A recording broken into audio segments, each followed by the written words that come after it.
I covered the David case a while back. Since then, a lot of new information has been reported on. Let's talk about it. Quick recap for anyone who needs it. Celeste Hernandez was a 14-year-old girl from California whose dismembered and decomposing remains were discovered on September 8th, 2025, stuffed inside the front trunk of a Tesla registered to rising pop star singer David. Real name David Anthony Burke. The car was at a tow yard. Prosecutors allege that now 21-year-old David, who had been involved with Celeste allegedly since she was 13 years old or possibly younger, murdered her on the night of April 23rd, 2025, after she threatened to expose the relationship and destroy his music career just 2 days before the release of his debut album. In April of 2026, he was arrested and charged with first-degree murder, continuous SA of a child, and dismemberment of human remains. He has pleaded not guilty on all counts. This case is still ongoing, so David is innocent until proven guilty in a court of law. So according to the prosecution, this is what they believe to be true. This is what they think they can prove happened and what they plan on arguing when this eventually does go to trial. David and Celeste first met in January of 2022 when she was only 11 years old. They began a romantic relationship in November of 2023 when Celeste was 13 years old and David was 18. Over the following year, Celeste spent a significant amount with David, including summer weekends at his Hollywood Hills homes and trips to Vegas, London, and Texas. They had matching tattoos on their right index finger, and Celeste also had his name, David, tattooed on her left ring finger.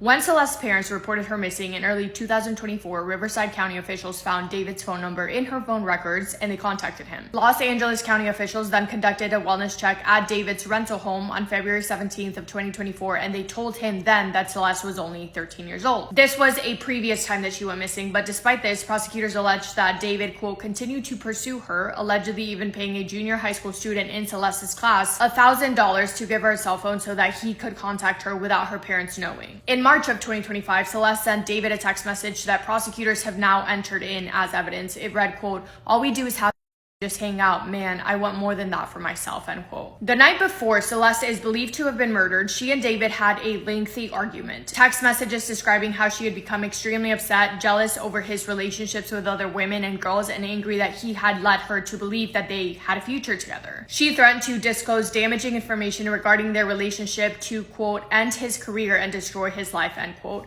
The timing of that argument is important because David's debut album, Withered, was scheduled to release in April of 2025, just 2 days away, 2 days after that argument. He had product endorsements, he had a lot of contracts signed, and he also had an entire world tour booked. According to the prosecution, on April 23rd of 2025, David sent an Uber to go pick up Celeste from her house at approximately 8:40 p.m. We also know that Celeste told her family members that she was going to go hang out with a guy named David. She arrived at his Hollywood Hills home around 10:10 p.m. Prosecutors say that within minutes of her arriving, David ended her life. At approximately 10:30 p.m., just 20 minutes after Celeste had arrived at his house, David allegedly texted Celeste's phone asking where she was. Prosecutors described this as part of, quote, premeditated plan to cover up the murder as she was already dead by this time, end quote. Her date of death was officially listed as, quote, on or about April 23rd, 2025, end quote. What followed, according to prosecutors, was one of the most methodical and disturbing cover-up attempts in recent Los Angeles criminal history. David bought two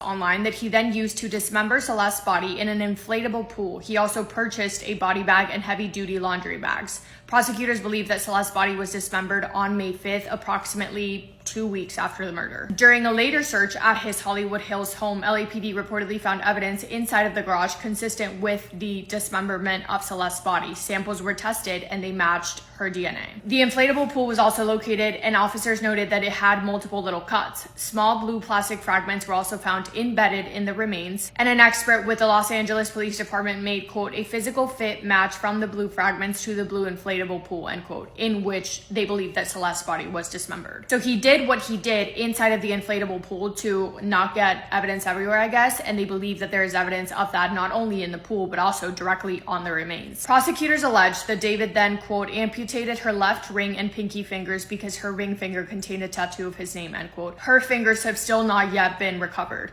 For several weeks or possibly months, prosecutors alleged that David left Celeste's body decomposing inside of his Tesla. He allegedly, quote, lied to friends, business associates, and others who noticed a strong smell of decay in and around his home and vehicle, end quote. David was last seen driving around his Tesla on July 29th, 2025, before he parked it around the corner from his rental house and left LA for his world tour. The car sat, the smell got stronger, and eventually someone reported it. It was September 8th, 2025, when the LA Police Department was called to that tow yard in Hollywood after reports of a foul smell coming from the vehicle. The Tesla had been towed to the impound lot after it was abandoned in the Hollywood Hills neighborhoods. Inside the front trunk of that Tesla, wrapped in bags, were human remains in an advanced state of decomposition. On September 10th, an initial autopsy was performed, and then on September 16th, it was confirmed that their remains did belong to Celeste, who had been reported missing by her family members well over a year ago. On September 17th, LAPD investigators executed a search warrant at the Hollywood Hills property occupied by David, and they seized electronic devices, including a computer. The medical examiner ruled Celeste's death a homicide on December 9th, 2025, but the report was sealed at law enforcement request for months. LAPD Detective Joshua Byers argued that releasing the autopsy details could reveal investigative strategies, witness identities, and/or additional information that could have potentially compromised the case. That autopsy report was finally unsealed on April 22nd of 2026. And as we know, when the body was discovered, it was in an advanced state of decomposition. It was also dismembered into several parts.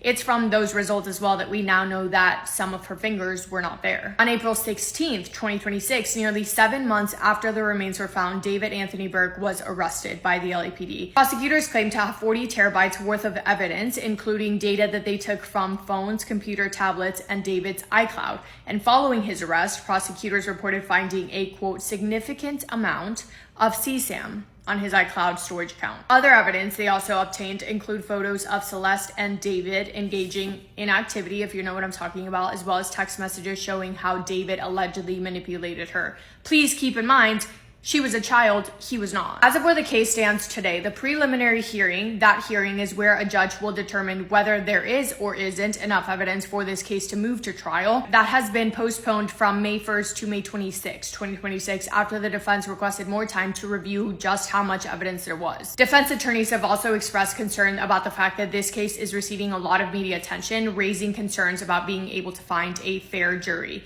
But the defense, so David's side, from my understanding, is still holding on to the fact that David is innocent. They plan on arguing that he was not responsible for any of this. He is currently being held without bond, and no trial date has been set. There's probably so much information that we don't know. There's probably so many things that they are keeping to themselves so that it doesn't compromise the case. I'm so intrigued about what the defense's argument is going to be, because how are you going to explain that? Anyway, that is all for me today. Let me know your thoughts on this case. I know a lot of you guys are also keeping up with it, so let me know what you think. Let me know if I missed anything. And yeah, thank you for spending time with me today. I hope you guys are having the best day. If not, go do something to make it the best day. Make somebody happy, and I will see you in my next video. Massive kiss on the forehead to every single one of you.